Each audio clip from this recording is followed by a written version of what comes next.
Pemirsa, bantuan terus mengalir dari para donatur pasca musibah banjir beberapa waktu lalu. Seperti halnya donatur dari Denpasar yang memberikan bantuan di 3 titik seperti Jalan Pekambingan, Pulau Biak, dan Jalan Ahmad Yani Denpasar.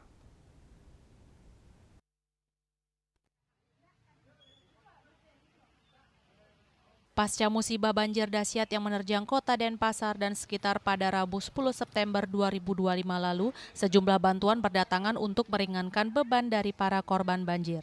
Para relawan melakukan aksi sosialnya dengan memberikan bantuan berupa sembako, obat-obatan, selimut, pakaian dalam, dan lain-lain. Menurut koordinator relawan, pihaknya bersama relawan lainnya akan memberikan bantuan di 3 titik, yaitu Jalan Pekambingan, Jalan Pulau Biak, dan Jalan Ahmad Yani Denpasar. Pihaknya berharap bantuan ini dapat membantu dan menghibur para korban atas trauma musibah ini.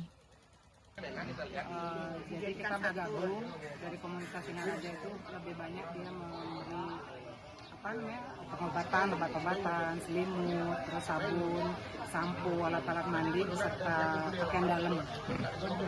Jadi sekarang kita ini sementara masih ada di Jalan Pekambingan untuk pemberian bantuan tahap awal. Nanti yang kedua nanti kita di Pulau Biak dan selanjutnya Bangkal Ayam. Ya, semoga bermanfaat, sangat membantu buat saudara-saudara kita yang kena bencana. Semoga kita bisa menghibur juga atas trauma yang diderita pada korban-korban bencana. Andika, Bali TV.